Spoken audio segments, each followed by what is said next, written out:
Pros and cons of doing a first look. There's a lot to say here, lots of controversy. It's kind of a hot topic amongst photographers, planners, brides, grooms, DJs, all the things.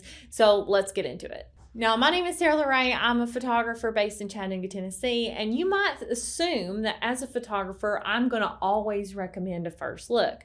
Most photographers do. And truth be told, when I was early in my career, I always wanted my couples to do a first look because I felt like I needed as much time as possible to be able to give them the best shots. However, as I've gotten better with my craft and I have done this for a long time, I find that I don't need as much time as I used to. And so for me, that's less critical. But there are some definite pros to doing a first look. Number one, you will get more for your investment in your photography. You'll get on average 30 to 40% more portraits and sometimes more. You're spending X amount on a photographer for 8 to 10 hours or however many hours you have them, you're going to get the biggest bang for your buck doing a first look. And when you're spending thousands of dollars on a photographer, I think that's worth mentioning. Another pro is you're going to get more variety of photos. So lighting situations are different when you're doing a first look earlier in the day versus when at golden hour later in the evening. So you're going to get different looks, and often I will shoot the first look in a different location than what I would shoot their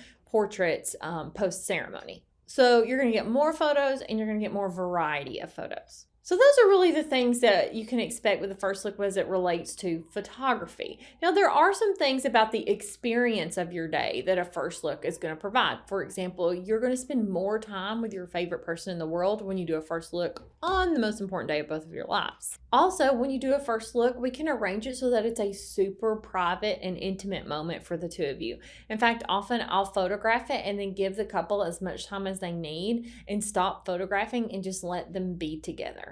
So it can be a really special and intimate moment, and you also will get this aisle moment too. So for me, it's two huge moments for the price of one day. And probably the most important thing you will hear people talk about with doing a first look is you get to your reception quicker. So you get to spend more time with the people that you invited to your wedding, which is hopefully your favorite people in the world. So it definitely makes the experience of your wedding once the ceremony starts, I think, a lot better. Now, there are some cons to doing a first look. Not the ones that you might think. I think one that people think about the most is they don't get that aisle moment.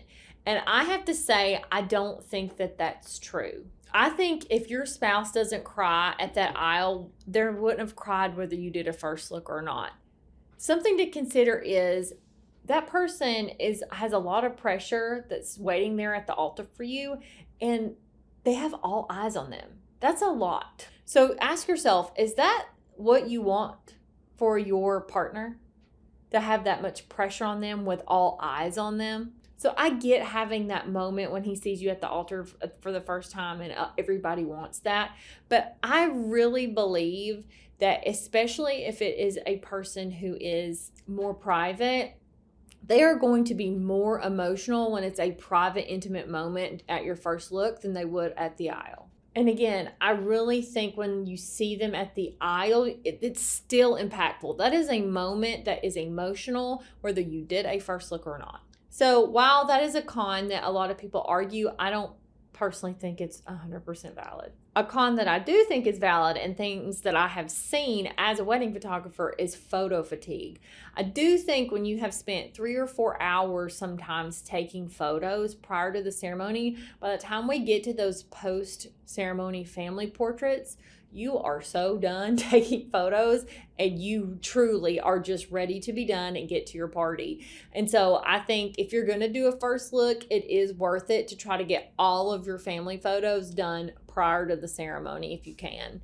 Often that doesn't happen because people don't want to ask their family to get there that early, but it is ideal. Another big con that I think a lot of people don't talk about is the fact that you do have more time before your ceremony to take lots of photos. That also means that you're paying your photographer more time.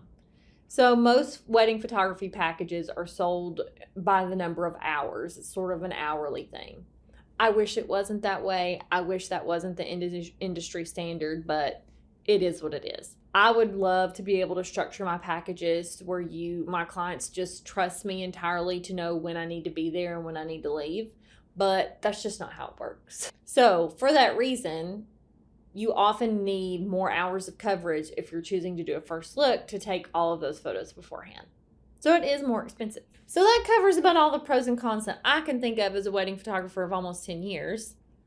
Let me know, did I leave anything out? Any pros, any cons? Let me know in the comments. Let me know what you think as always. My name is Sarah Lorraine. Thanks for watching. I'll see you in the next video. Love you. Bye.